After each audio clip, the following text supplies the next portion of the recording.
नमस्कार विद्यार्थी मित्रांनो, आर्या करिअर अकॅडमीमध्ये तुम्हा सर्व भावी अधिकाऱ्यांचं मी परत एकदा सहर्ष स्वागत करतो. आजच्या भागामध्ये आपण पाहणार आहोत कलम 152 ते कलम 395.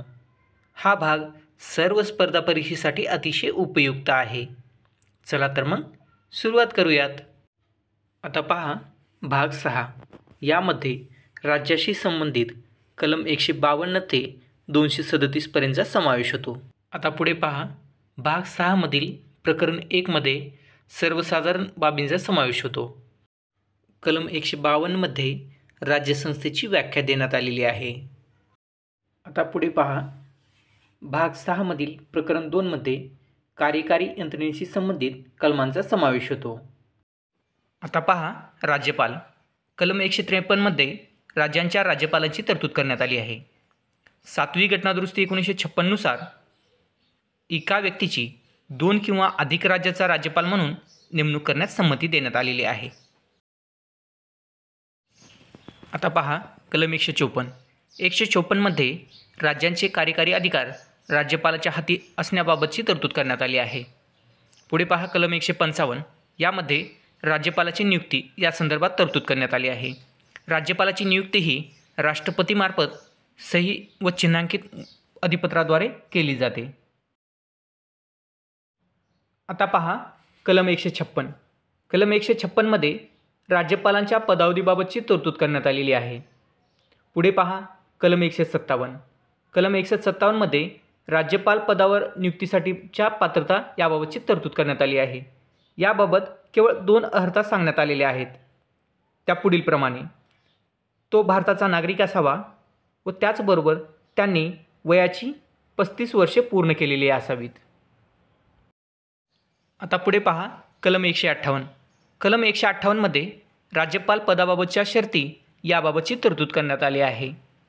आता त्यापुढे पहा कलम 159. कलम 159 मध्ये राज्यपाल पदाची शपथ याबाबतची तरतूद करण्यात आली आहे. आता पहा कलम 160. यामध्ये विशिष्ट परिस्थितीमध्ये पार पाडावयाची राज्यपालाची कार्य याबाबतची तरतूद करण्यात आलेली आहे. पुढे पहा कलम 161. यामध्ये राज्यपालांचा दयेचा अधिकार याबाबतची तरतूद करण्यात आलेली आहे. कलम 162. यामध्ये राज्यपालाच्या कार्यकारी अधिकाराची व्याप्ती याबाबतची तरतूद करण्यात आलेली आहे. आता पुढे पहा मंत्रिपरिषद. यामध्ये कलम 163 नुसार राज्यपालास सहाय्य आणि सल्ला देण्यासाठी मंत्रिमंडळ असेल याबाबतची तरतूद करण्यात आलेली आहे. आता पुढे पहा कलम 163 मधील पोटकलम 1 नुसार राज्यपालांना आपली कर्तव्य पार पाडतेवेळी घटनेने प्रदान केलेले स्वच्छाधिकार वगळता सहाय्य व सल्ला देण्यासाठी मुख्यमंत्र्यांच्या नेतृत्वाखाली मंत्रिमंडळ असेल याबाबतची तरतूद करण्यात आलेली आहे. आता पुढे पहा कलम 163 मधील पोटकलम 2 नुसार एखादी बाब राज्यपालांच्या स्वेच्छाधीन अधिकारातील आहे की नाही याबद्दल प्रश्न उद्भवला तर त्याबाबत राज्यपालांनी दिलेला निर्णय हा अंतिम असेल. राज्यपालांनी केलेल्या कोणत्याही कृतीची विधिग्राह्यता त्यांनी स्वेच्छेने कृती करावयास हवी होती की नाही या कारणास्तव प्रश्नास्पद केली जाणार नाही. आता पहा कलम 164. कलम 164 मध्ये मंत्र्यांसंबंधी इतर तरतुदी करण्यात आलेल्या आहेत. कलम 164 मधील पोटकलम 1 नुसार मुख्यमंत्री हे राज्यपालांकडून नियुक्त केले जातील. इतर मंत्री हे राज्यपालांकडून मुख्यमंत्र्याच्या सल्ल्यानुसार नियुक्त करण्यात येतील. राज्यपालांची मर्जी असेल तोपर्यंतच मंत्री पद धारण करतील. आता पुढे पहा कलम 164 मधील पोटकलम 1 मधील ए नुसार राज्याच्या मंत्रिमंडळातील मुख्यमंत्र्यासह एकूण मंत्र्याची संख्या ही विधानसभेतील सदस्यांच्या 15% पेक्षा जास्त असणार नाही व त्याचबरोबर 12 पेक्षा कमीही असणार नाही. ही तरतूद 91वी घटनादुरुस्ती 2003 नुसार करण्यात आलेली आहे. आता पुढे पहा कलम 164 मधील पोटकलम 1 मधील बी नुसार राज्य मंत्रिमंडळाचा सदस्य पक्षांतरबंदी कायद्याअंतर्गत सदस्य म्हणून अपात्र असेल तर तो मंत्री होण्यासुद्धा अपात्र असेल. आता पुढे पहा, कलम 164मधील पोटकलम 2 नुसार मंत्रिमंडळ सामुदायिकरित्या विधानसभेत जबाबदार असेल. पुढे पहा, कलम 164मधील पोटकलम 3 नुसार मंत्र्यांनी पद ग्रहण करण्यापूर्वी राज्यपाल त्यांना पद व गोपनीयतेची शपथ देतील. आता पुढे पहा, कलम 164मधील पोटकलम 4 नुसार जो मंत्री कोणत्याही सलग 6 महिन्याच्या कालावधीत राज्य विधानमंडळाचा सदस्य नसेल तर त्याचे मंत्रिपद असा कालावधी संपतात संपुष्टात येईल. पुढे पहा, कलम 164मधील पोटकलम 5 नुसार मंत्र्यांचे वेतन व भत्ते राज्य विधानमंडळ कायद्याद्वारे वेळोवेळी निर्धारित केल्याप्रमाणे असतील. आता पाहूयात राज्याच्या महाधिवक्त्याविषयीची कलमे. कलम 165मध्ये राज्याच्या महाधिवक्ता पदाविषयीची तरतूद करण्यात आलेली आहे. आता पुढे पहा, सरकारी कामकाज चालवण्याबाबतची कलमे. कलम 166मध्ये राज्य शासनाने कामकाज चालवणे याबाबतची तरतूद करण्यात आलेली आहे. पुढे पहा, कलम 167 यामध्ये राज्यपालास माहिती पुरवणे इत्यादीबाबत मुख्यमंत्र्याची कर्तव्य याबाबतची तरतूद करण्यात आलेली आहे. आता पुढे पहा, भाग 6मधील प्रकरण 3 यामध्ये राज्य विधानमंडळाशी संबंधित कलमांची तरतूद करण्यात आलेली आहे. आता पुढे पहा, सर्वसाधारण बाबीशी संबंधित कलमे. कलम 168मध्ये राज्यांमधील विधिमंडळाची रचना याबाबतची तरतूद करण्यात आली आहे. आता पुढे पहा, कलम 169 यामध्ये विधान परिषद निर्माण करणे किंवा रद्द करणे याबाबतची तरतूद करण्यात आली आहे. यामध्ये राज्यातील विधान परिषद निर्माण करणे किंवा नष्ट करण्याचा अधिकार हा संसदेला देण्यात आलेला आहे. संसदेने याबाबत कायदा करण्याची गरज असते. मात्र संसदेने असा कायदा करण्यापूर्वी संबंधित राज्याच्या विधानसभेने त्या आशयाचा ठराव विशेष बहुमताने म्हणजे एकूण सदस्य संख्येच्या बहुमताने व हजर व मतदानात भाग घेणाऱ्या सदस्यांच्या 2/3 बहुमताने पारित करणे आवश्यक असते. राज्य विधानसभेचा ठराव संसदेवर हा बंधनकारक नसतो. मात्र राज्य विधानसभेच्या ठरावाविना संसद संबंधित कायदा करूही शकत नाही.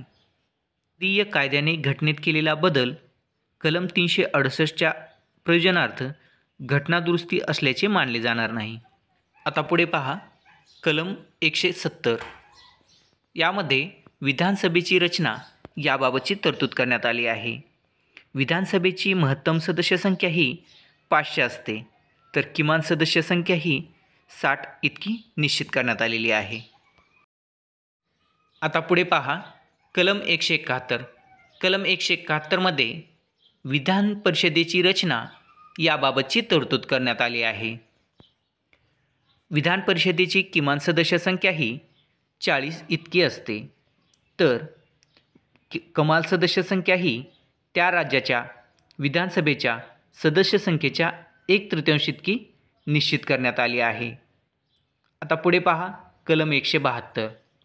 कलम 172मध्ये राज्य विधिमंडळाचा कालावधी याबाबतची तरतूद करण्यात आली आहे. त्यामध्ये विधानसभेचा सर्वसाधारण कालावधी हा 5 वर्ष असतो तर विधान परिषद हे स्थायी सभागृह असल्याने ते विसर्जित केले जात नाही. आता पुढे पहा, कलम 173. कलम 173मध्ये राज्य विधिमंडळाच्या सदस्यत्वासाठीच्या पात्रता याबाबतची तरतूद करण्यात आली आहे. पुढे पहा, कलम 174. कलम 174मध्ये राज्य विधिमंडळाची अधिवेशने, बैठका पुढे ढकलणे आणि बरखास्ती याबाबतची तरतूद करण्यात आली आहे. आता पुढे पहा, कलम 175.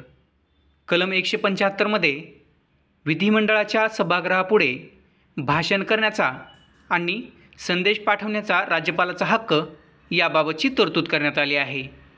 पुढे पहा कलम 176. कलम 176मध्ये राज्यपालाचे विशेष अभिभाषण याबाबतची तरतूद करण्यात आली आहे. आता पुढे पहा कलम 177. कलम 177मध्ये मंत्री आणि महाधिवक्ता यांचे सभागृहाबाबतचे हक्क याबाबतची तरतूद करण्यात आली आहे. आता पाहूयात राज्य विधानमंडळाचे पीठासीन अधिकारी यांच्याबाबतची कलमे. कलम 178. कलम 178मध्ये विधानसभेचा सभापती आणि उपसभापती याबाबतची तरतूद करण्यात आली आहे. आता पुढे पहा कलम 179. कलम 179मध्ये सभापती आणि उपसभापती पदांची रिक्तता, राजीनामा आणि बडतर्फी याबाबतची तरतूद करण्यात आली आहे. पुढे पहा कलम 180. कलम 180मध्ये सभापती म्हणून कर्तव्य पार पाडण्यासाठी उपसभापती आणि इतर व्यक्तीला असलेले अधिकार याबाबतची तरतूद करण्यात आली आहे. आता पुढे पहा कलम 181. कलम 181मध्ये सभापती व उपसभापती यांना पदावरून दूर करण्याचा ठराव विचाराधीन असताना त्यांनी अध्यक्षस्थान स्वीकारणे याबाबतची तरतूद करण्यात आली आहे. पुढे पहा कलम 182. कलम 182मध्ये विधान परिषदेचे अध्यक्ष व उपाध्यक्ष यांच्या पदाबाबतची तरतूद करण्यात आली आहे. आता पहा कलम 183. कलम 183मध्ये सभापती व उपसभापती पदाची रिक्तता, राजीनामा किंवा बडतर्फी याबाबतची तरतूद करण्यात आलेली आहे. पुढे पहा कलम 184. कलम 184मध्ये अध्यक्ष म्हणून कृती व कर्तव्य पार पाडण्यासाठी उपसभापती वा अन्य व्यक्तीला असलेले अधिकार याबाबतची तरतूद करण्यात आलेली आहे. आता पहा कलम 185. कलम 185मध्ये सभापती व उपसभापतीला पदावरून दूर करण्याचा ठराव विचारात असताना त्यांनी अध्यक्षस्थान न स्वीकारणे याबाबतची तरतूद करण्यात आलेली आहे. पुढे पहा कलम 186. अध्यक्ष, उपाध्यक्ष आणि सभापती व उपसभापती यांचे वेतन व भत्ते याबाबतची तरतूद करण्यात आलेली आहे. आता पुढे पहा कलम 187. कलम 187मध्ये राज्य विधिमंडळांचे सचिवालय याबाबतची तरतूद करण्यात आलेली आहे. आता पहा कलम 188. कलम 188मध्ये सदस्यांनी घ्यावयाची शपथ किंवा प्रतिज्ञा याबाबतची तरतूद करण्यात आली आहे. आता पहा कलम 189. कलम 189मध्ये सभागृहामध्ये मतदान, जागा रिक्त असताना कार्य करण्याचा सभागृहाचा अधिकार व गणपूर्ती याबाबतची तरतूद करण्यात आलेली आहे. आता पुढे पहा कलम 190. कलम 190मध्ये जागा रिक्त करणे याबाबतची तरतूद करण्यात आली आहे. आता पहा कलम 191. कलम 191मध्ये सदस्यत्वासाठीच्या अपात्रता याबाबतची तरतूद करण्यात आलेली आहे. त्यानंतर आहे कलम 192. कलम 192मध्ये सदस्यांच्या अपात्रतेबाबतच्या प्रश्नावरील निर्णय याबाबतची तरतूद करण्यात आलेली आहे. आता पहा कलम 193. 188 नुसार शपथ घेण्यापूर्वी किंवा पात्र नसताना किंवा अपात्र घोषित केल्यानंतर बैठक आणि मतदान केल्यास होणारी शिक्षा याबाबतची तरतूद करण्यात आलेली आहे. पुढे पहा कलम 194. कलम 194मध्ये राज्य विधिमंडळाचे सभागृह सदस्य आणि समित्यांचे अधिकार आणि विशेषाधिकार याबाबतची तरतूद करण्यात आली आहे. आता पहा कलम 195. कलम 195मध्ये सदस्यांचे वेतन व भत्ते याबाबतची तरतूद करण्यात आलेली आहे. पुढे पहा कलम 196. कलम 196मध्ये विधेयक सादर करणे आणि संमत करणे याबाबतची तरतूद करण्यात आलेली आहे. आता पहा कलम 197. कलम 197मध्ये धनविधेयक सोडून इतर विधेयकाबाबत विधान परिषदेच्या अधिकारावर मर्यादा याबाबतची तरतूद करण्यात आलेली आहे. पुढे पहा कलम 198. कलम 198मध्ये धनविधेयकाबाबत विशेष कार्यपद्धती याबाबतची तरतूद करण्यात आलेली आहे. आता पहा कलम 199. कलम 199मध्ये धनविधेयकाच्या व्याख्येशी संबंधित तरतुदी देण्यात आलेल्या आहेत. आता पुढे पहा कलम 200. कलम 200मध्ये राज्य विधिमंडळाने पारित केलेल्या विधेयकास राज्यपालाची संमती देण्याविषयीच्या तरतुदी देण्यात आलेल्या आहेत. आता पहा कलम 201. कलम 201मध्ये राष्ट्रपतींच्या विचारात राखून ठेवलेल्या विधेयकाबाबत तरतुदी देण्यात आलेल्या आहेत. पुढे पहा कलम 202. कलम 202मध्ये वार्षिक वित्तीय विवरणपत्र म्हणजेच अंदाजपत्रक याबाबतची तरतूद करण्यात आलेली आहे. आता पुढे पहा कलम 203. कलम 203मध्ये अंदाजपत्रकाबाबत विधानमंडळातील कार्यपद्धती याबाबतची तरतूद करण्यात आलेली आहे. पुढे आहे कलम 204. कलम 204मध्ये विनियोजन विधेयके याबाबतची तरतूद करण्यात आली आहे. आता पहा कलम 205. कलम 205मध्ये पूरक, अतिरिक्त किंवा अधिक अनुदाने याबाबतची तरतूद करण्यात आलेली आहे. पुढे पहा कलम 206. कलम 206मध्ये लेखानुदाने, प्रत्ययानुदाने व अपवादात्मक अनुदाने याबाबतची तरतूद करण्यात आलेली आहे. आता पहा कलम 207. कलम 207मध्ये वित्तीय विधेयकासंबंधी विशेष तरतुदी याबाबतची माहिती देण्यात आलेली आहे. पुढे पहा कलम 208. कलम 208मध्ये कार्यपद्धतीचे नियमन याबाबतची तरतूद करण्यात आलेली आहे. आता पहा कलम 209. कलम 209मध्ये वित्तीय व्यवहाराबाबत राज्य विधिमंडळातील कार्यपद्धतीचे कायद्याद्वारे नियमन याबाबतची तरतूद करण्यात आलेली आहे. आता पुढे पहा कलम 210. कलम 210मध्ये विधिमंडळात वापरावयाची भाषा याबाबतची तरतूद करण्यात आलेली आहे. आता पहा कलम 211. कलम 211मध्ये विधिमंडळातील चर्चेवर मर्यादा किंवा निर्बंध याबाबतची तरतूद करण्यात आलेली आहे. पुढे पहा कलम 212.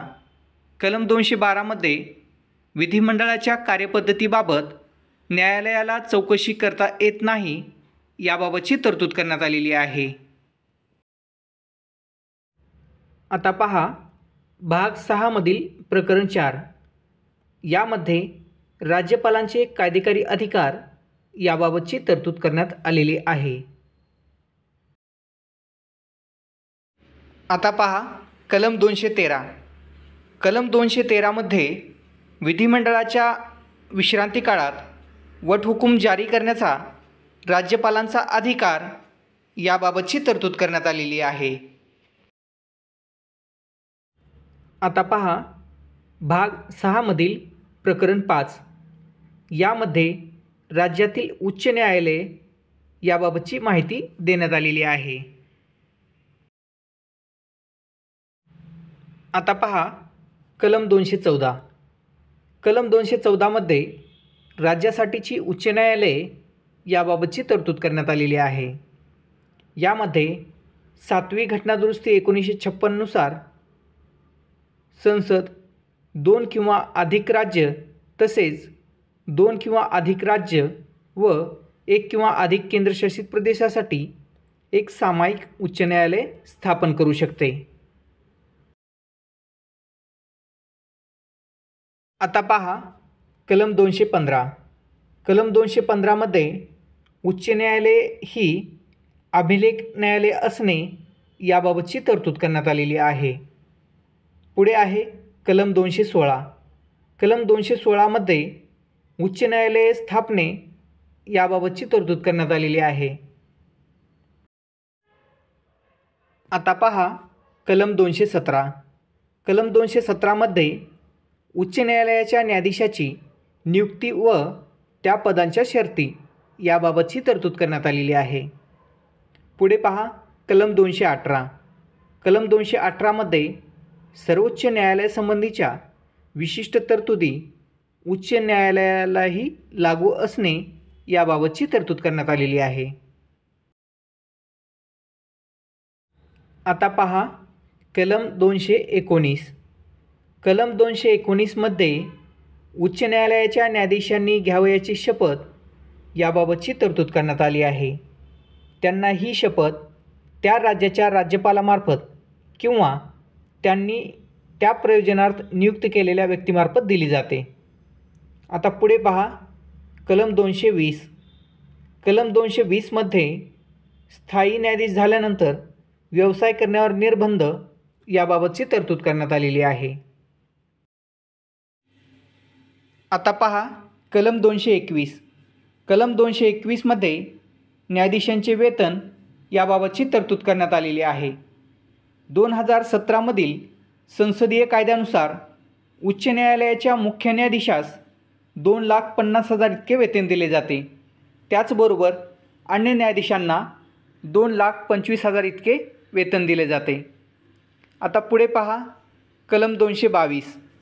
कलम 222 मध्ये न्यायाधीशांची बदली याबाबतची तरतूद करण्यात आलेली आहे। आता पहा कलम 223।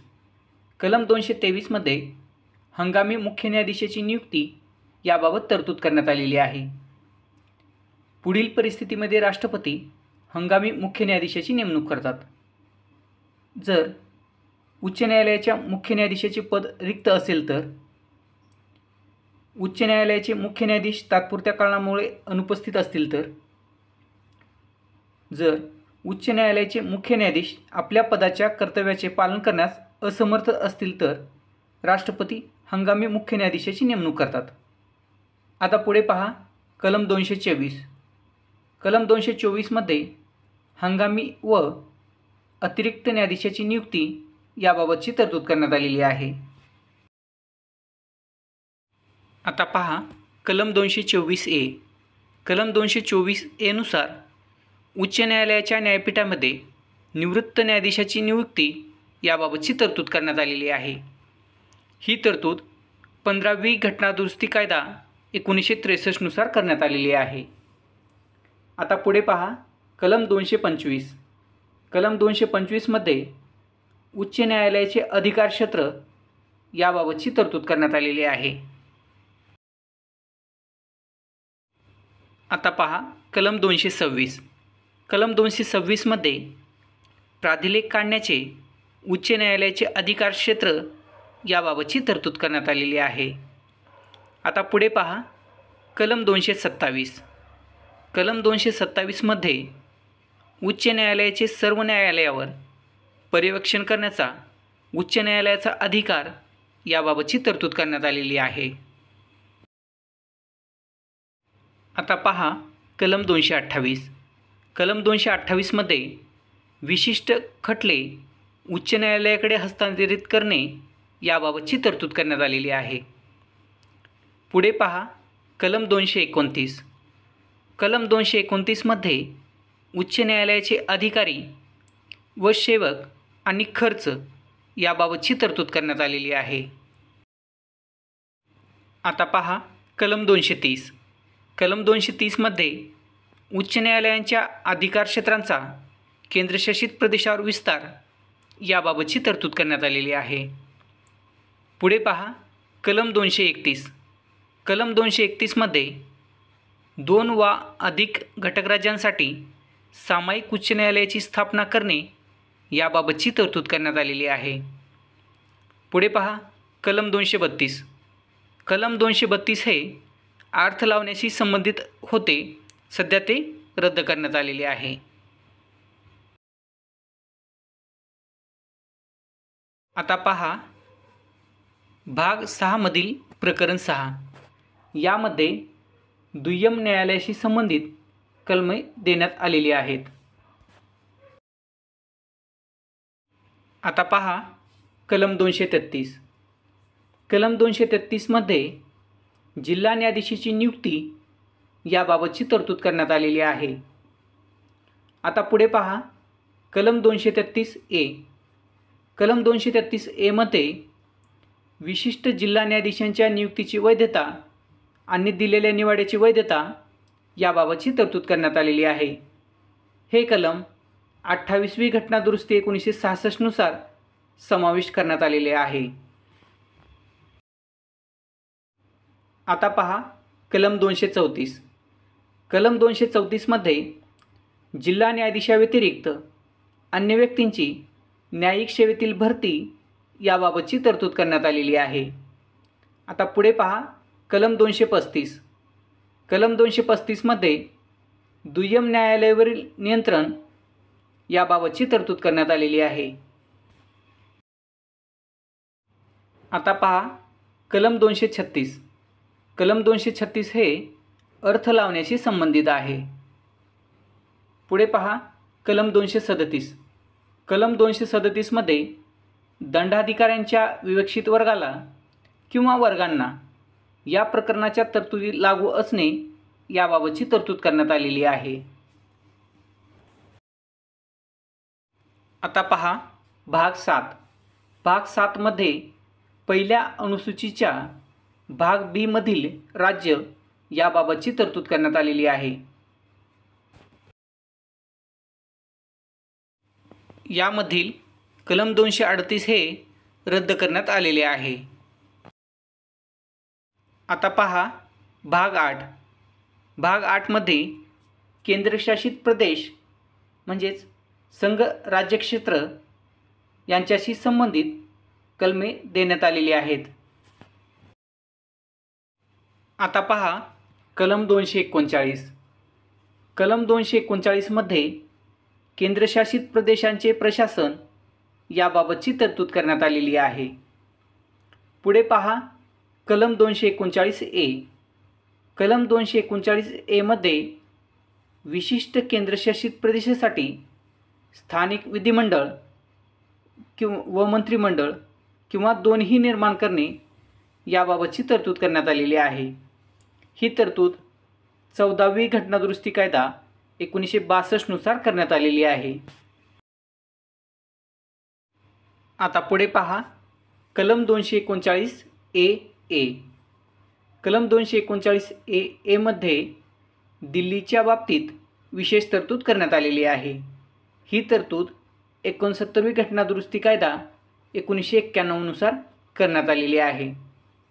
आता पुढे पहा कलम 239AB.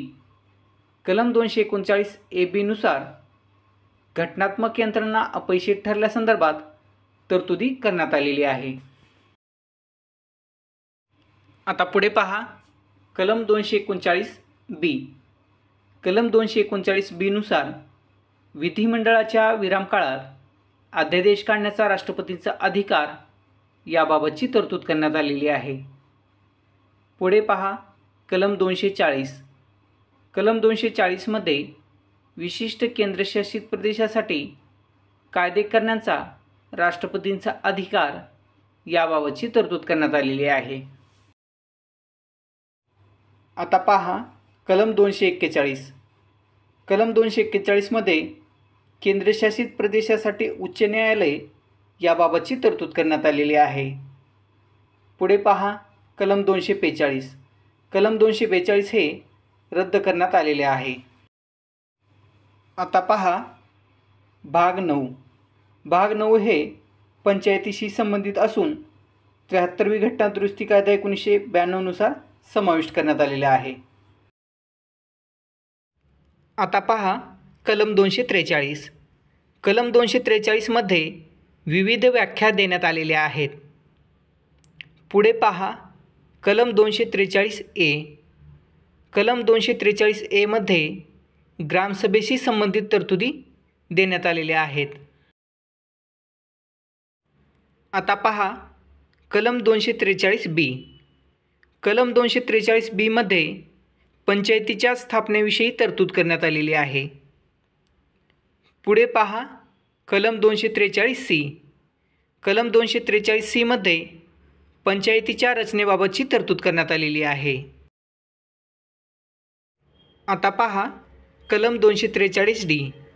कलम 243D मध्ये पंचायतीच्या जागाचे आरक्षण याबाबतची तरतूद करण्यात आलेली आहे. पुढे पहा कलम 243E. कलम 243E मध्ये पंचायतींचा कालावधी याबाबतची तरतूद करण्यात आलेली आहे.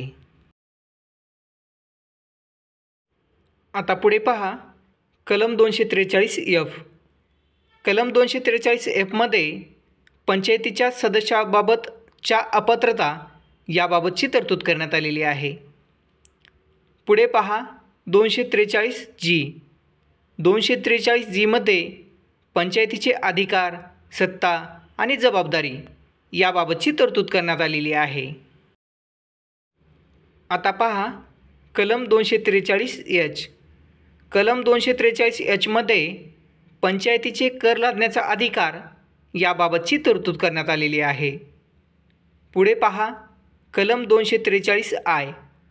कलम 243I मध्ये पंचायतीच्या वित्तीय स्थितीचे पुनर्विलोकन करण्यासाठी वित्त आयोगाची स्थापना याबाबतची तरतूद करण्यात आलेली आहे. आता पहा कलम 243J. कलम 243J मध्ये पंचायतीच्या लेख्यांचे लेखापरीक्षण याबाबतची तरतूद करण्यात आलेली आहे. पुढे पहा कलम 243K. कलम 243K मध्ये पंचायतीच्या निवडणुका याबाबतची तरतूद करण्यात आलेली आहे. आता पहा कलम 243L. कलम 243L मधील तरतुदी केंद्रशासित प्रदेशालाही लागू असतील. पुढे पहा कलम 243M. कलम 243M मधील तरतुदी विशिष्ट क्षेत्राला लागू नसतील. आता पहा कलम 243N. कलम 243N मध्ये अस्तित्वात असलेल्या कायद्याचे सातत्य आणि पंचायती अस्तित्वात राहणे याबाबतची तरतूद करण्यात आलेली आहे. पुढे पहा कलम 243O.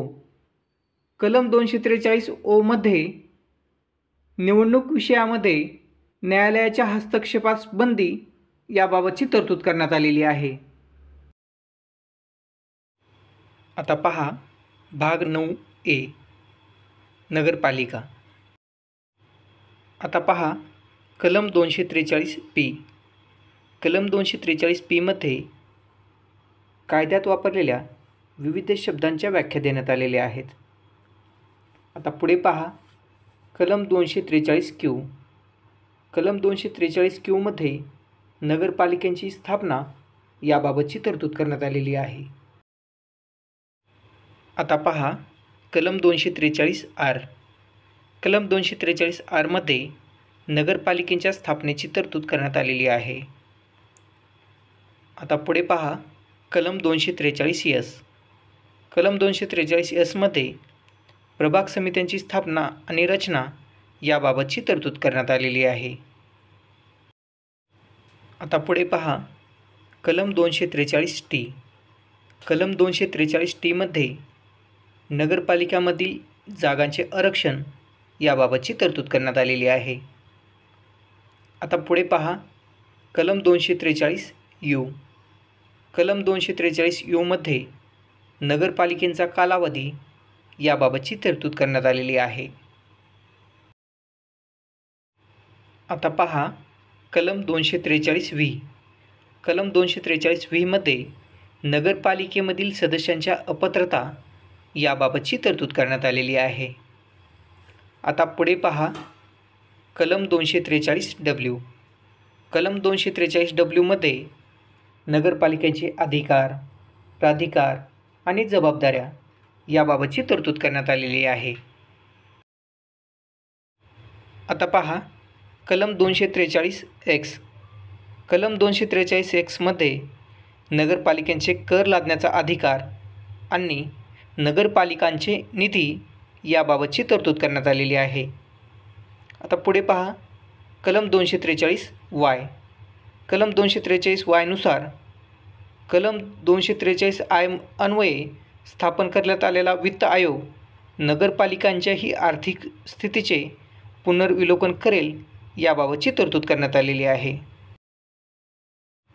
आता पहा कलम 243 कलम 243 नगरपालिकांच्या लेख्याचे लेखापरीक्षण याबाबतची तरतूद करण्यात आलेली आहे. आता पुढे पहा कलम 243 कलम 243 नगरपालिकेच्या निवडणुका याबाबतची तरतूद करण्यात आलेली आहे. आता पहा कलम 243 कलम 243 मधील तरतुदी केंद्रशासित प्रदेशांनाही लागू असतील. आता पुढे पहा कलम 243 कलम 243 मधील तरतुदी विविक्षित क्षेत्रांना लागू नसतील. आता पहा कलम 243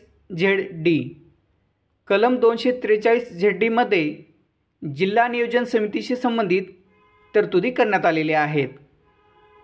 पुढे पहा कलम 243 कलम 243 महाराष्ट्र नियोजन समितीशी संबंधित तरतुदी करण्यात आलेल्या आहेत. आता पहा कलम 243 कलम 243 विद्यमान कायदे व नगरपालिका अस्तित्वात राहणे याबाबतची तरतूद करण्यात आलेली आहे. पुढे पहा कलम 243 कलम 243 निवडणुकीसंबंधीच्या बाबीमध्ये न्यायालयीन हस्तक्षेप करण्यास मनाई याबाबतची तरतूद करण्यात आलेली आहे. आता पहा भाग 9B सहकारी संस्था. आता पहा कलम 243 ZH कलम 243 ZH सहकारी संस्थेची व्याख्या देण्यात आलेली आहे. पुढे पहा कलम 243 ZI कलम 243 ZI सहकारी संस्थाचे व्यवस्थापन याबाबतची तरतूद करण्यात आलेली आहे. आता पहा कलम 243 ZJ कलम 243 ZJ मंडळाच्या सदस्यांची व त्यांच्या पदाधिकाऱ्यांची संख्या व त्यांचा पदावधी याबाबतची तरतूद करण्यात आलेली आहे. पुढे पहा कलम 243 ZK कलम 243 ZK मंडळाच्या सदस्यांची निवडणूक याबाबतची तरतूद करण्यात आलेली आहे. आता पहा कलम 243 ZL कलम 243 ZL मंडळाचे निष्प्रभावन व निलंबन आणि अंतरिम व्यवस्थापन याबाबतची तरतूद करण्यात आलेली आहे. पुढे पहा कलम 243 ZM कलम 243 ZM सहकारी संस्थेच्या लेख्यांचे लेखापरीक्षण याबाबतची तरतूद करण्यात आलेली आहे. आता पहा कलम 243 ZN कलम 243 ZN सर्व सदस्य मंडळाची सभा बोलवणे याबाबतची तरतूद करण्यात आलेली आहे. पुढे पहा कलम 243 ZO कलम 243 ZO सदस्यांची माहिती मिळवण्याचा अधिकार याबाबतची तरतूद करण्यात आलेली आहे. आता पहा कलम 243 ZP कलम 243 ZP विवरणाबाबतची तरतूद करण्यात आलेली आहे. पुढे पहा कलम 243 ZQ कलम 243 ZQ अपराध व शास्ती याबाबतची तरतूद करण्यात आलेली आहे. आता पहा कलम 243 ZR. कलम 243 ZR मध्ये बहुराज्यीय सहकारी संस्थांना लागू असणे याबाबतची तरतूद करण्यात आलेली आहे. पुढे पहा कलम 243 ZS. कलम 243 ZS मध्ये केंद्रशासित प्रदेशांना लागू असणे याबाबतची तरतूद करण्यात आलेली आहे. आता पहा कलम 243 ZT. कलम 243 ZT मध्ये विद्यमान कायदे पुढे चालू राहण्याबाबतची तरतूद करण्यात आलेली आहे. आता पहा भाग 10. यामध्ये अनुसूचित क्षेत्रे व आदिवासी क्षेत्रे याबाबतच्या कलमांचा समावेश होतो. आता पहा कलम 244. कलम 244 मध्ये अनुसूचित प्रदेश आणि आदिवासी प्रदेशांचे प्रशासन याबाबतची तरतूद करण्यात आलेली आहे. आता पहा कलम 244A.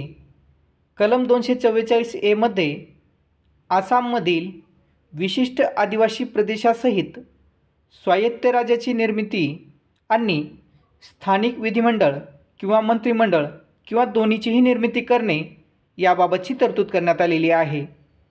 हे कलम 22वी घटनादुरुस्ती 1969 अन्वये समाविष्ट करण्यात आलेले आहे. त्याचबरोबर आसाम राज्यातील आदिवासी क्षेत्राशी हे कलम संबंधित आहे. आता पहा भाग 11. यामध्ये संघराज्य व राज्य यामधील संबंध यांचा समावेश होतो. आता पहा भाग 11 मधील प्रकरण 1. यामध्ये कायदेविषयक संबंधाचा समावेश होतो. आता पहा कायदेविषयक अधिकारांच्या विभागणीशी संबंधित कलमे. कलम 245. कलम 245 मध्ये राज्य आणि राज्य विधिमंडळांनी केलेल्या कायद्यांचा विस्तार याबाबतची तरतूद करण्यात आलेली आहे. पुढे पहा कलम 246. कलम 246 मध्ये संसद आणि राज्य विधिमंडळांनी केलेल्या कायद्याचे विषय याबाबतची तरतूद करण्यात आलेली आहे. आता पहा कलम 246A. कलम 246A मध्ये वस्तू व सेवा कराबाबत विशेष तरतूद करण्यात आलेली आहे. हे कलम 101वी घटनादुरुस्ती कायदा 2016 नुसार समाविष्ट करण्यात आलेले आहे. आता पुढे पहा कलम 247. कलम 247 मध्ये विशिष्ट अतिरिक्त न्यायालयांची स्थापना करण्याचे संसदेचे अधिकार याबाबतची तरतूद करण्यात आलेली आहे. आता पहा कलम 248. कलम 248 मध्ये कायदा करण्याचे संसदेचे शेषाधिकार याबाबतची तरतूद करण्यात आलेली आहे. पुढे पहा कलम 249. कलम 249 मध्ये राज्यसभेच्या ठरावाद्वारा राष्ट्रीय हितासाठी राज्यसूचीतील विषयावर कायदा करण्याचा संसदेचा अधिकार याबाबतची तरतूद करण्यात आलेली आहे. आता पहा कलम 250. कलम 250 मध्ये आणीबाणी लागू असताना राज्यसूचीतील कोणत्याही विषयाबाबत कायदा करण्याचा संसदेचा अधिकार याबाबतची तरतूद करण्यात आलेली आहे. आता पुढे पहा कलम 251. कलम 251 मध्ये संसदेने कलम 249 आणि कलम 250 अंतर्गत केलेले कायदे आणि राज्याच्या विधिमंडळाने केलेले कायदे यामधील विसंगती याबाबतची तरतूद करण्यात आलेली आहे. आता पहा कलम 252. कलम 252 नुसार 2 किंवा अधिक घटक राज्याच्या संमतीने त्या राज्यांसाठी कायदा करण्याचा संसदेचा अधिकार आणि असा कायदा इतर घटक राज्यांनी स्वीकारणे याबाबतची तरतूद करण्यात आलेली आहे.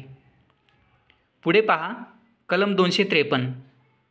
कलम 253मध्ये आंतरराष्ट्रीय कायद्याची अंमलबजावणी करण्याकरता कायदे याबाबतची तरतूद करण्यात आलेली आहे. आता पहा कलम 254. कलम 254मध्ये संसदेने केलेला कायदा आणि राज्य विधिमंडळाने केलेल्या कायद्यामध्ये विसंगती असणे याबाबतची तरतूद करण्यात आलेली आहे. पुढे पहा कलम 255. कलम 255मध्ये शिफारशीची आवश्यकता आणि मागील मान्यता यांना केवळ कार्यपद्धती मानले जाईल याबाबतची तरतूद करण्यात आलेली आहे. आता पहा भाग 11मधील प्रकरण 2. यामध्ये प्रशासकीय संबंधाशी संबंधित कलमांचा समावेश होतो. आता पहा कलम 256. कलम 256मध्ये संघ आणि राज्याचे दायित्व याबाबतची तरतूद करण्यात आलेली आहे. पुढे पहा कलम 256मधील पोटकलम ए मधील बी नुसार राज्यातील राष्ट्रपती राजवट संपुष्टात आल्यानंतरही केलेला कायदा राज्यासाठी लागू राहतो. हा कायदा राज्य विधिमंडळ रद्द करू शकते किंवा त्यामध्ये बदल करू शकते याबाबतची तरतूद करण्यात आलेली आहे. पुढे पहा कलम 257. कलम 257मध्ये ठराविक प्रकरणामध्ये संघाचे राज्यावरील नियंत्रण याबाबतची तरतूद करण्यात आलेली आहे.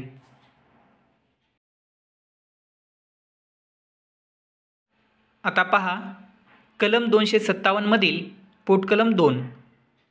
कलम 257मधील पोटकलम 2 नुसार राष्ट्रीय अथवा महत्त्वाच्या म्हणून घोषित करण्यात आलेल्या दळणवळणाच्या साधनांची बांधणी व त्याचबरोबर देखरेख ठेवण्याबाबत राज्यांना निर्देश याबाबतची तरतूद करण्यात आलेली आहे. आता पुढे पहा कलम 257मधील पोटकलम 3. कलम 257मधील पोटकलम 3 नुसार राज्यामध्ये रेल्वेच्या संरक्षणासाठी घ्यावयाच्या उपायाबाबत निर्देश याबाबतची तरतूद करण्यात आलेली आहे. आता पहा कलम 258. कलम 258मध्ये विशिष्ट प्रकरणामध्ये राज्यांना अधिकार वगैरे बहाल करण्याचा केंद्राचा अधिकार याबाबतची तरतूद करण्यात आलेली आहे. पुढे पहा कलम 258मधील पोटकलम 1. कलम 258मधील पोटकलम 1 नुसार राष्ट्रपती केंद्राचे कोणतेही कार्यकारी अधिकार राज्यांना त्यांच्या संमतीने सोपवू शकतात याबाबतची तरतूद करण्यात आलेली आहे. आता पहा कलम 258मधील ए. कलम 258मधील ए नुसार संघ राज्याकडे कार्य सोपवण्याचा राज्यांचा अधिकार याबाबतची तरतूद करण्यात आलेली आहे. पुढे पहा कलम 259. कलम 259 हे रद्द करण्यात आलेलं आहे. कलम 260. कलम 260मध्ये भारताबाहेरील भूप्रदेशाबाबत केंद्राचे अधिकार क्षेत्र याबाबतची तरतूद करण्यात आलेली आहे. आता पहा कलम 261. कलम 261मध्ये सार्वजनिक कायदे, अभिलेख आणि न्यायालयीन कार्यपद्धती याबाबतची तरतूद करण्यात आलेली आहे. आता पहा पाण्यासंबंधित तंटे. कलम 262. कलम 262मध्ये आंतरराज्य नदीजल वाटप किंवा नद्यांच्या खोऱ्यासंदर्भातील विवादांचा न्यायनिवाडा यांच्याशी संबंधित तरतुदीचा समावेश करण्यात आलेला आहे. आता पहा राज्यामधील समन्वय. कलम 263. कलम 263मध्ये आंतरराज्यीय परिषदेबाबतच्या तरतुदी करण्यात आलेल्या आहेत. आता पहा भाग 12. यामध्ये वित्त, मालमत्ता, संविदा आणि दावे यांच्याशी संबंधित कलमांचा समावेश होतो. आता पहा भाग 12मधील प्रकरण 1 वित्त. आता पहा कलम 264. कलम 264मध्ये वित्त आयोगाचा अर्थ लावण्याबाबतची तरतूद करण्यात आलेली आहे. पुढे पहा कलम 265. कलम 265मध्ये कायद्याच्या अधिसत्तेशिवाय कर लादले जाणार नाहीत याबाबतची तरतूद करण्यात आलेली आहे. आता पहा कलम 266. कलम 266मध्ये भारताचा आणि राज्यांचा संचित निधी आणि सार्वजनिक लेखे याबाबतची तरतूद करण्यात आलेली आहे. पुढे पहा कलम 267. कलम 267मध्ये आपत्कालीन निधी याबाबतची तरतूद करण्यात आलेली आहे. आता पहा संघराज्य आणि राज्य यांच्यामध्ये महसुलाचे वाटप याच्याशी संबंधित कलमे. कलम 268. कलम 268मध्ये केंद्राने लागू केलेले मात्र राज्यांनी गोळा व विनियोजन केलेले शुल्क यासंबंधित तरतूद करण्यात आलेली आहे. आता पहा कलम 268A. कलम 268A मध्ये केंद्राने आकारणी केलेला आणि केंद्राने व राज्यांनी वसुली व विनियोजन केलेला सेवा कर याबाबतची तरतूद करण्यात आलेली आहे. आता पहा कलम 269. कलम 269मध्ये केंद्राकडून लागू आणि गोळा केले जाणारे मात्र राज्यांना देण्यात येणारे कर यासंबंधी तरतूद करण्यात आलेली आहे. पुढे पहा कलम 269A. कलम 269A नुसार आंतरराज्यीय व्यापारावरील कराची GST काउन्सिलच्या शिफारशीनुसार विभागणी यासंबंधी तरतूद करण्यात आलेली आहे. आता पहा कलम 270. कलम 270मध्ये केंद्र व राज्य यामध्ये आकारणी व वसुली केले जाणारे कर याबाबतची तरतूद करण्यात आलेली आहे. आता पुढे पहा कलम 271. कलम 271मध्ये केंद्राच्या प्रयोजनार्थ विशिष्ट शुल्के आणि कर यावर अधिभार याबाबतची तरतूद करण्यात आलेली आहे. कलम 272 हे रद्द करण्यात आलेले आहे. पुढे पहा कलम 273. कलम 273मध्ये ज्यूट आणि ज्यूट उत्पादनावर निर्यात शुल्काऐवजी अनुदाने याबाबतची तरतूद करण्यात आलेली आहे. आता पहा कलम 274. कलम 274मध्ये राज्यांना अपेक्षित करांच्या परिणामकारकतेसाठी अशा विधेयकास राष्ट्रपतीची पूर्वपरवानगी याबाबतची तरतूद करण्यात आलेली आहे. पुढे पहा कलम 275. कलम 275मध्ये विशिष्ट राज्यांना केंद्राकडून अनुदाने याबाबतची तरतूद करण्यात आलेली आहे. आता पहा कलम 276. कलम 276मध्ये व्यवसाय, व्यापार, आजीविका आणि नोकऱ्या यावरील कर याबाबतची तरतूद करण्यात आलेली आहे. पुढे पहा कलम 277. कलम 277मध्ये बचाव किंवा व्यावृत्ती याबाबतची तरतूद करण्यात आलेली आहे. कलम 278 हे रद्द करण्यात आलेले आहे. पुढे पहा कलम 279.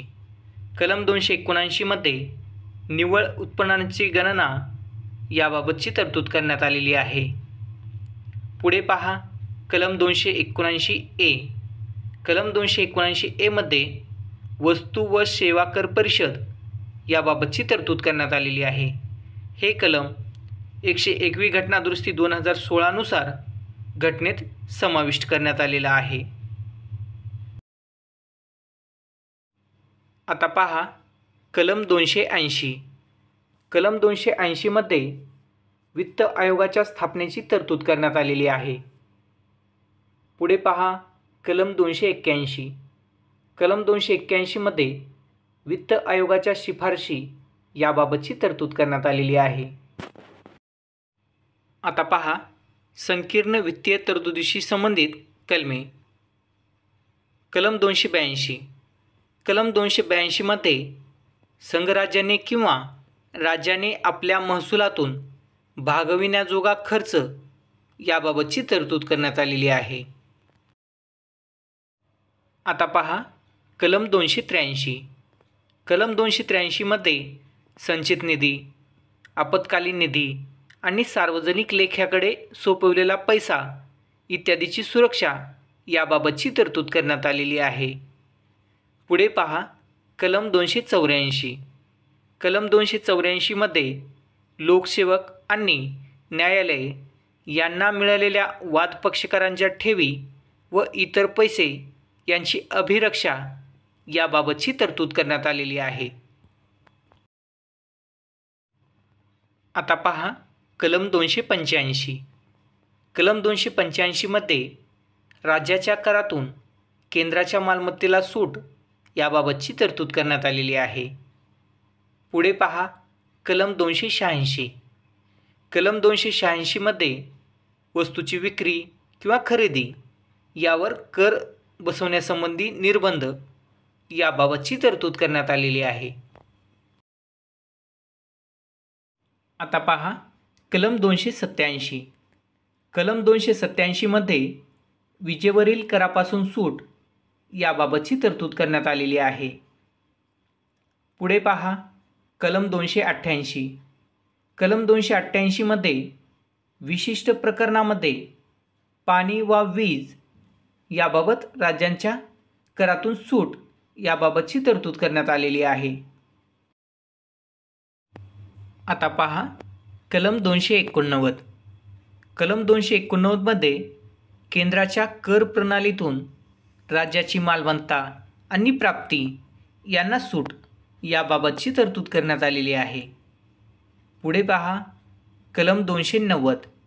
कलम 290मध्ये विशिष्ट खर्च आणि निवृत्तीवेतन या संदर्भात तडजोड याबाबतची तरतूद करण्यात आलेली आहे.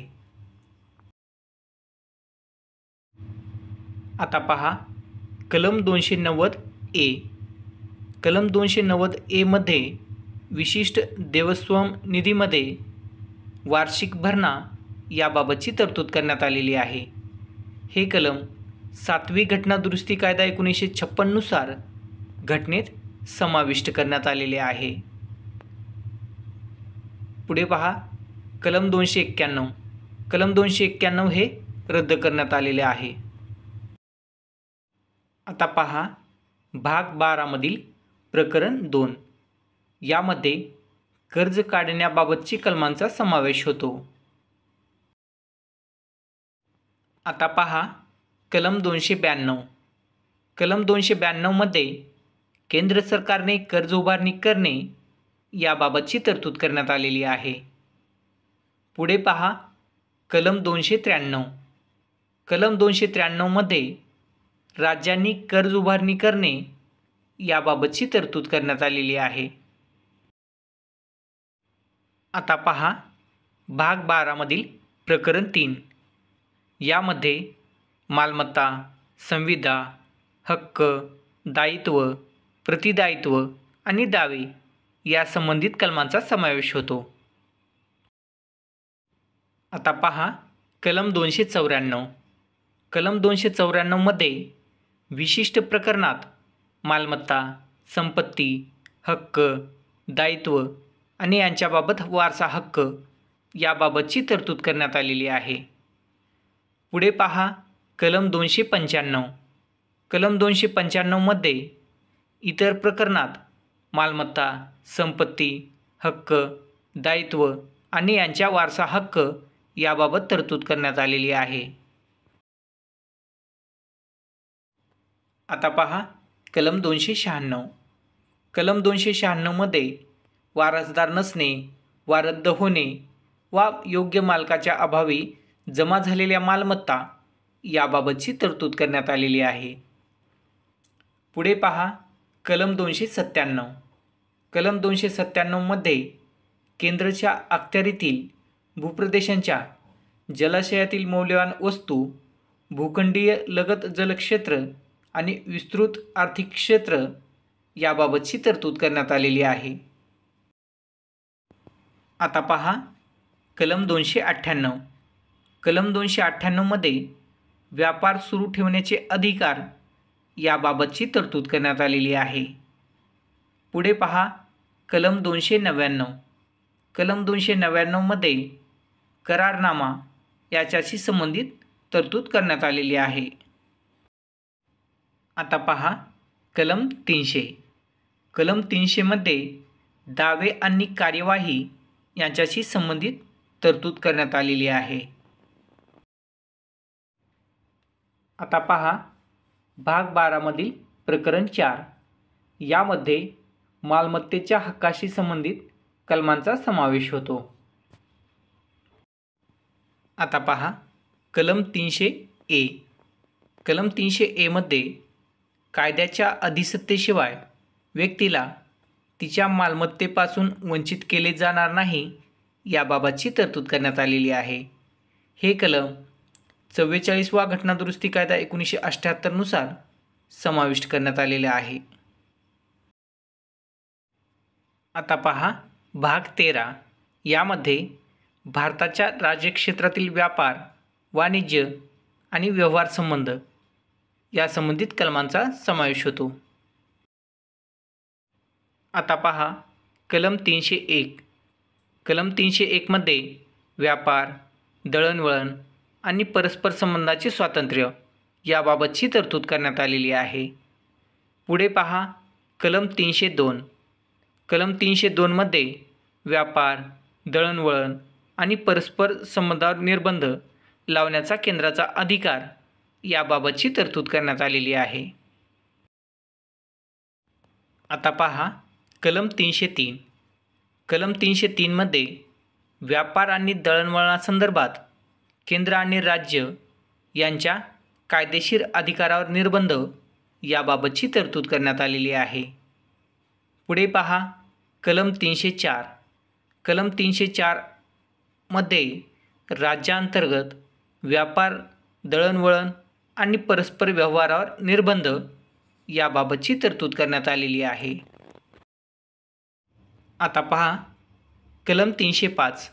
कलम 305 मध्ये राज्याच्या मक्तेदारीविषयक कायदे याबाबतची तरतूद करण्यात आलेली आहे.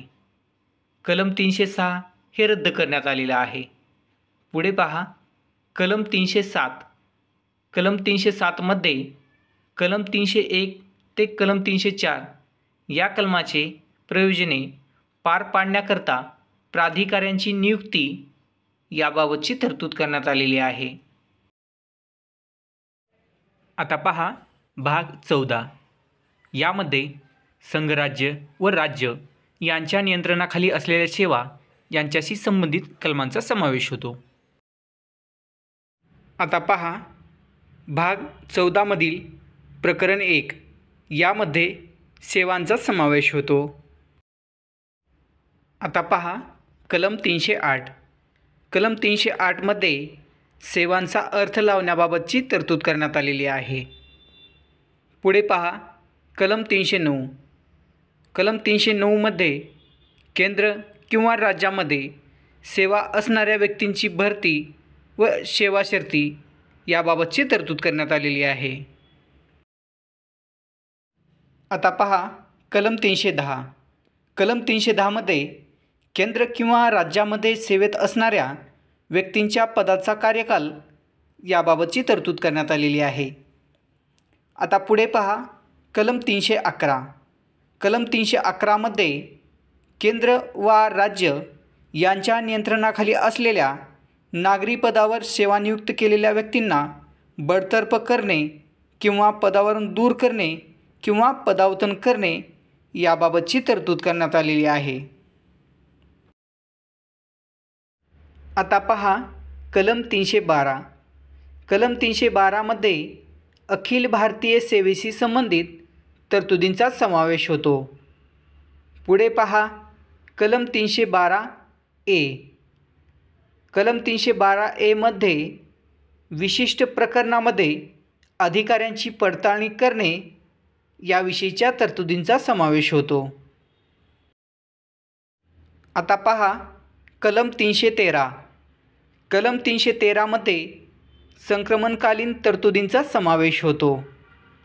कलम 314 हे रद्द करण्यात आलेले आहे. आता पहा भाग 14 मधील प्रकरण 2 यामध्ये लोकसेवा आयोगाशी संबंधित कलमांचा समावेश होतो. आता पहा कलम 315. कलम 315मध्ये केंद्र आणि राज्यासाठी लोकसेवा आयोग असेल याबाबतची तरतूद करण्यात आलेली आहे.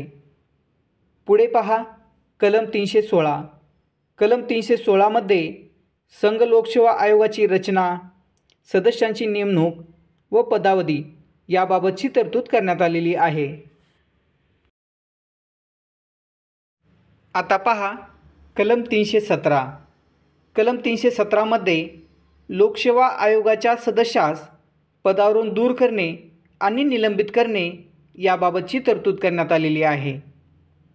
पुढे पहा कलम 318. कलम 318मध्ये आयोगाचे सदस्य आणि कर्मचारी यांच्या सेवा शर्तीसाठी नियम तयार करण्याचा अधिकार याबाबतची तरतूद करण्यात आलेली आहे. आता पुढे पहा कलम 319. कलम 319मध्ये सदस्य म्हणून कार्यकाळ संपल्यानंतर इतर लाभाचे पद स्वीकारण्यास प्रतिबंध याबाबतची तरतूद करण्यात आलेली आहे. पुढे पहा कलम 320. कलम 320मध्ये लोकसेवा आयोगाची कार्य याबाबतची तरतूद करण्यात आलेली आहे.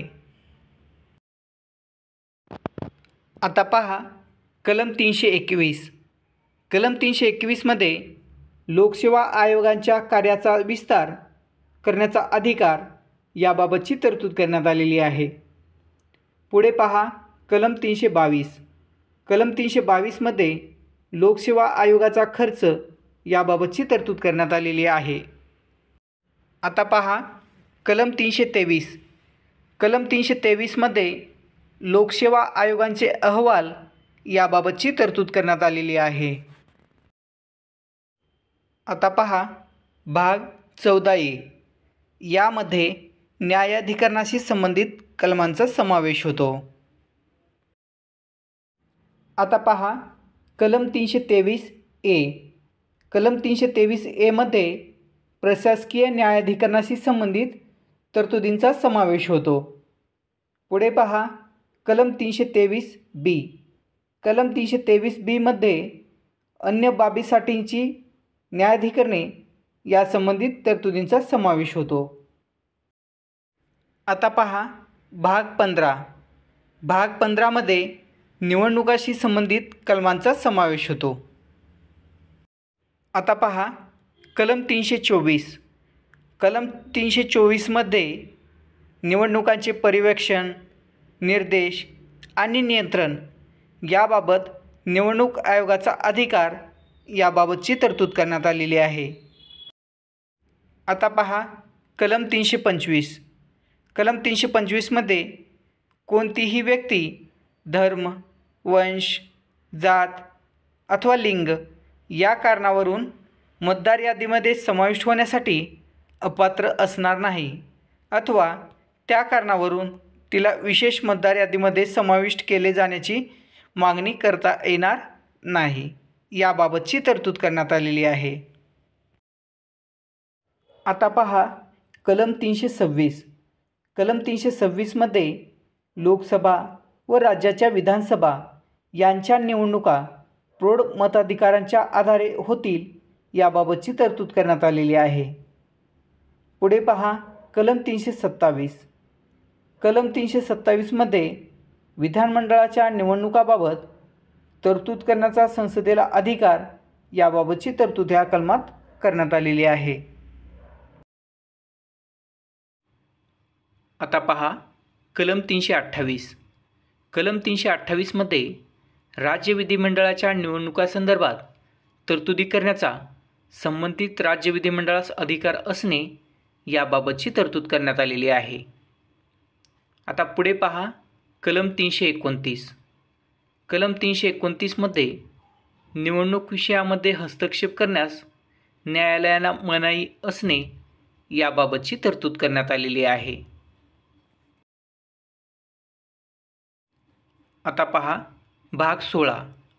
यामध्ये विशिष्ट वर्गांसाठी विशिष्ट तरतुदी यांच्याशी संबंधित कलमांचा समावेश होतो.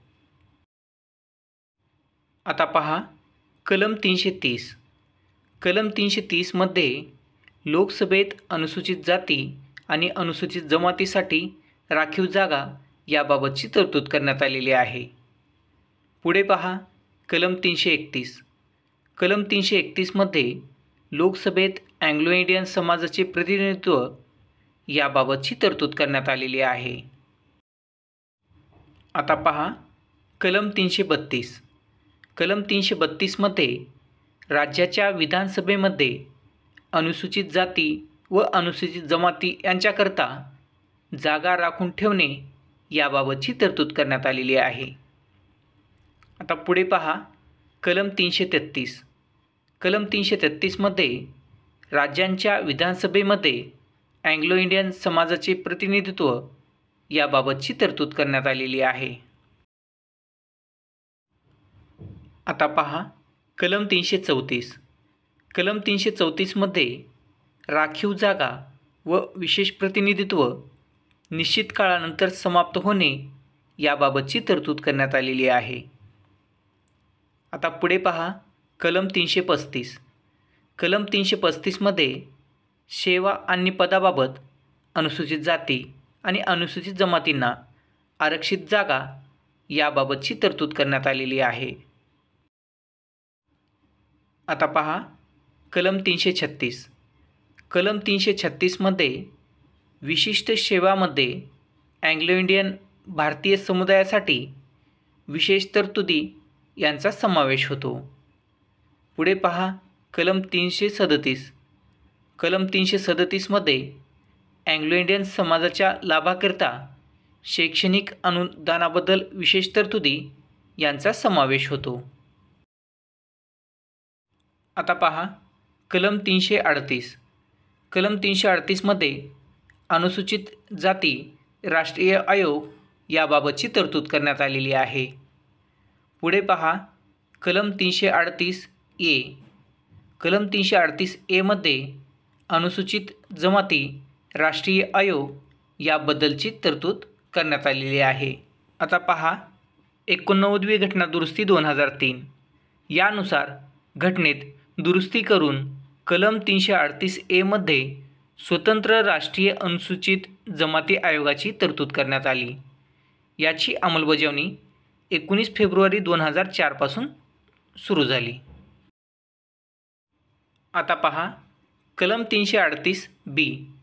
कलम 338 बी मध्ये राष्ट्रीय मागासवर्ग आयोगाबाबत तरतूद करण्यात आलेली आहे. पुढे पहा कलम 339. कलम 339 मध्ये अनुसूचित क्षेत्राचे प्रशासन आणि अनुसूचित जमातीचे कल्याण कार्य यावर संघराज्याचे नियंत्रण याबाबतची तरतूद करण्यात आलेली आहे. आता पहा कलम 340. कलम 340 मध्ये मागासवर्गाच्या स्थितीची चौकशी करण्यासाठी आयोगाची नियुक्ती याबाबत तरतूद करण्यात आलेली आहे. पुढे पहा कलम 341. कलम 341 मध्ये अनुसूचित जातीबाबत तरतूद करण्यात आलेली आहे. पुढे पहा कलम 342. कलम 342 मध्ये अनुसूचित जमातीबाबत तरतूद करण्यात आलेली आहे. आता पहा कलम 342 ए. कलम 342 ए मध्ये सामाजिक आणि शैक्षणिकदृष्ट्या मागासवर्ग याबाबतची तरतूद करण्यात आलेली आहे. हे कलम 102वी घटना दुरुस्ती 2018 नुसार घटनेत समाविष्ट करण्यात आलेले आहे. आता पहा भाग 17. यामध्ये राजभाषेविषयी कलमांचा समावेश होतो. आता पहा भाग 17 मधील प्रकरण 1. यामध्ये संघराज्याची भाषा याबाबतच्या कलमांचा समावेश होतो. आता पहा कलम 343. कलम 343 मध्ये संघराज्याची राजभाषा या संबंधित तरतुदींचा समावेश होतो। पुढे पहा कलम 344।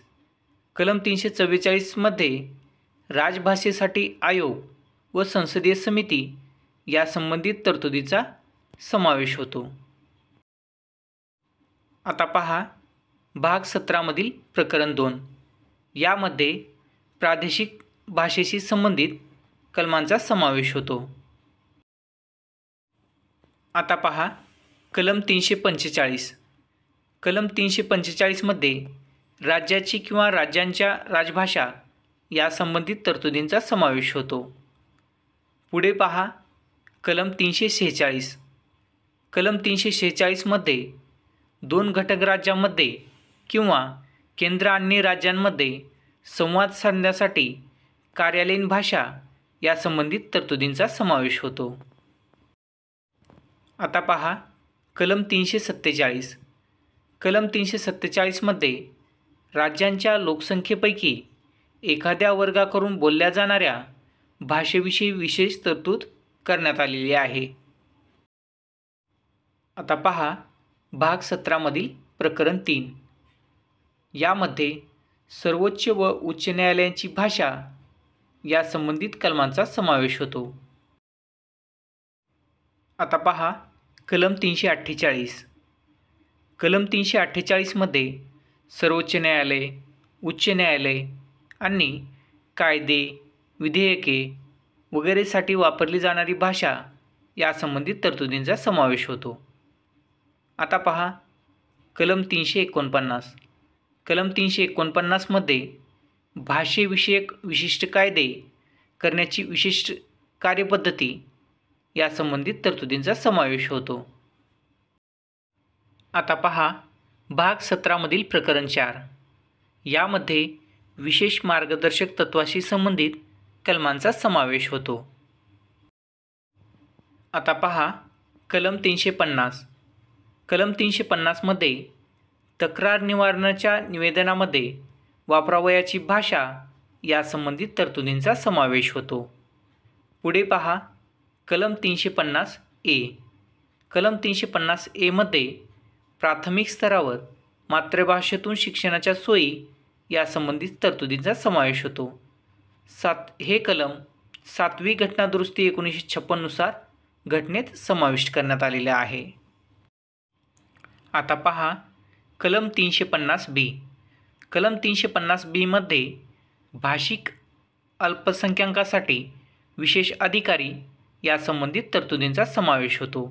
हे कलम घटनेत 7वी घटनादुरुस्ती 1956 नुसार समाविष्ट करण्यात आलेले आहे। आता पुढे पहा कलम 351। कलम 351मध्ये हिंदी भाषेच्या विकासासाठी निर्देशक या संबंधित तरतुदींचा समावेश होतो। आता पहा भाग 18 यामध्ये आणीबाणी संबंधित तरतुदी देण्यात आलेल्या आहेत। आता पहा कलम 352। कलम 352मध्ये राष्ट्रपती, युद्ध, परकीय आक्रमण त्याचबरोबर सशस्त्र उठाव यामुळे भारताची किंवा एखाद्या भागाची सुरक्षा धोक्यात आली असेल तर कलम 352 नुसार आणीबाणी घोषित करतात। आता पुढे पहा कलम 353। कलम 353मध्ये आणीबाणीच्या घोषणेचे परिणाम या संबंधित तरतुदींचा समावेश होतो। आता पहा कलम 354। कलम 354मध्ये आणीबाणीची उद्घोषणा अंमलात असताना महसुलाच्या वाटपासंबंधीच्या तरतुदी लागू असणे याचा समावेश होतो। पुढे पहा कलम 355। कलम 355मध्ये बाह्य आक्रमण आणि अंतर्गत अशांतता यापासून राज्याचे संरक्षण करणे हे संघराज्याचे कर्तव्य आहे। आता पहा कलम 356। कलम 356मध्ये राज्यातील घटनात्मक यंत्रणा बंद पडल्यास आणीबाणीची तरतूद याचा समावेश होतो। पुढे पहा कलम 357। कलम 357मध्ये कलम 356 अंतर्गत आणीबाणी घोषित केल्यानंतर कायदेशीर अधिकाराचा वापर याचा समावेश होतो। आता पहा कलम 358. कलम 358मध्ये आणीबाणीच्या कालावधीत कलम 19च्या तरतुदी निलंबित असणे याचा समावेश होतो. आता पुढे पहा कलम 359. कलम 359मध्ये आणीबाणीमध्ये मूलभूत हक्कांच्या अंमलबजावणीची तहकुबी याचा समावेश होतो. आता पहा कलम 359 हे रद्द करण्यात आलेले आहे. पुढे पहा कलम 360. कलम 360मध्ये आर्थिक आणीबाणीशी संबंधित तरतुदींचा समावेश होतो. आता पहा कलम 361. कलम 361मध्ये राष्ट्रपती, राज्यपाल आणि राज्यप्रमुखांचे संरक्षण या संबंधित तरतुदींचा समावेश होतो. आता पुढे पहा कलम 361A. कलम 361A मध्ये संसद आणि राज्य विधिमंडळाच्या कार्यपद्धतीच्या प्रकाशनाचे संरक्षण या संबंधित तरतुदींचा समावेश होतो. आता पहा भाग 19. यामध्ये संकीर्ण बाबीशी संबंधित कलमे देण्यात आलेली आहेत. आता पहा कलम 361B. कलम 361B मध्ये लाभकारी राजकीय पदावर नियुक्ती करण्यास अपात्रता या संबंधित तरतुदींचा समावेश होतो. आता पुढे पहा कलम 362. कलम 362मध्ये भारतीय संस्थानिकांचे हक्क व विशेषाधिकार या संबंधित तरतुदींचा समावेश होतो. हे कलम 26वी घटना दुरुस्ती कायदा 1971 नुसार वगळण्यात आले आहे. आता पहा कलम 363. कलम 363मध्ये विशिष्ट तह, करार इत्यादीतून उद्भवणाऱ्या विवादामध्ये न्यायालयीन हस्तक्षेपास मनाई या संबंधित तरतुदींचा समावेश होतो. आता पुढे पहा कलम 363A. कलम 363A मध्ये भारतीय संस्थानाच्या अधिपतींना दिलेल्या मान्यता संपुष्टात येणे व तनखे नष्ट होणे या संबंधित तरतुदींचा समावेश होतो. हे कलम 26वी घटना दुरुस्ती कायदा 1971 नुसार घटनेत समाविष्ट करण्यात आलेले आहे. आता पहा कलम 364. कलम 364मध्ये प्रमुख बंदरे व विमानतळे या संदर्भात विशेष तरतुदी देण्यात आलेल्या आहेत. आता पुढे पहा कलम 365. कलम 365मध्ये संघराज्यांनी दिलेल्या निर्देशांचे अनुपालन करण्यास किंवा त्याची अंमलबजावणी करण्यात कसूर केल्याचा परिणाम या संबंधित तरतूद देण्यात आलेली आहेत. आता पहा कलम 366. कलम 366मध्ये विविध शब्दांच्या व्याख्या देण्यात आलेल्या आहेत. पुढे पहा कलम 367. कलम 367 हे अर्थ लावणे याच्याशी संबंधित आहे. आता पहा भाग 20. यामध्ये घटना दुरुस्तीचा समावेश होतो. आता पहा कलम 368. कलम 368मध्ये राज्यघटना आणि त्यातील कार्यपद्धतीमध्ये बदल करण्याचा संसदेचा अधिकार याच्याशी संबंधित तरतुदींचा समावेश होतो. आता पहा भाग 21. यामध्ये अस्थायी, संक्रमणशील व विशेष तरतुदींचा समावेश होतो. आता पहा कलम 369. कलम 369मध्ये राज्यसूचीतील विवक्षित बाबी समवर्ती सूचित असल्याप्रमाणे मानून त्याबाबत कायदे करण्याचा संसदेचा तात्पुरता अधिकार या संबंधित तरतुदीचा समावेश होतो. आता पुढे पहा कलम 370. कलम 370मध्ये जम्मू व काश्मीर राज्याबाबत अस्थायी तरतुदी देण्यात आलेल्या आहेत. आता पहा कलम 371. कलम 371मध्ये महाराष्ट्र आणि गुजरात राज्याबाबत विशेष तरतुदी देण्यात आलेल्या आहेत. आता पुढे पहा कलम 371A. कलम 371A मध्ये नागालँड राज्याबाबत विशेष तरतुदी देण्यात आलेल्या आहेत. आता पहा कलम 371B. कलम 371B मध्ये आसाम राज्याबाबत विशेष तरतुदी देण्यात आलेल्या आहेत. आता पुढे पहा कलम 371C. कलम 371C मध्ये मणिपूर राज्याबाबत विशेष तरतुदी देण्यात आलेल्या आहेत. आता पहा कलम 371D. कलम 371D मध्ये आंध्र प्रदेश, तेलंगणा राज्याबाबत विशेष तरतुदी देण्यात आलेल्या आहेत. आता पुढे पहा कलम 371E. कलम 371E मध्ये आंध्र प्रदेशमध्ये केंद्रीय विद्यापीठाची स्थापना याबाबत तरतूद करण्यात आलेली आहे. आता पहा कलम 371F. कलम 371F मध्ये सिक्कीम या राज्याबाबत विशेष तरतूद करण्यात आलेली आहे. आता पुढे पहा कलम 371G. कलम 371G मध्ये मिझोरम या राज्याबाबत विशेष तरतूद करण्यात आलेली आहे. आता पहा कलम 371H. कलम 371H मध्ये अरुणाचल प्रदेश या राज्याबाबत विशेष तरतूद करण्यात आलेली आहे. आता पुढे पहा कलम 371I.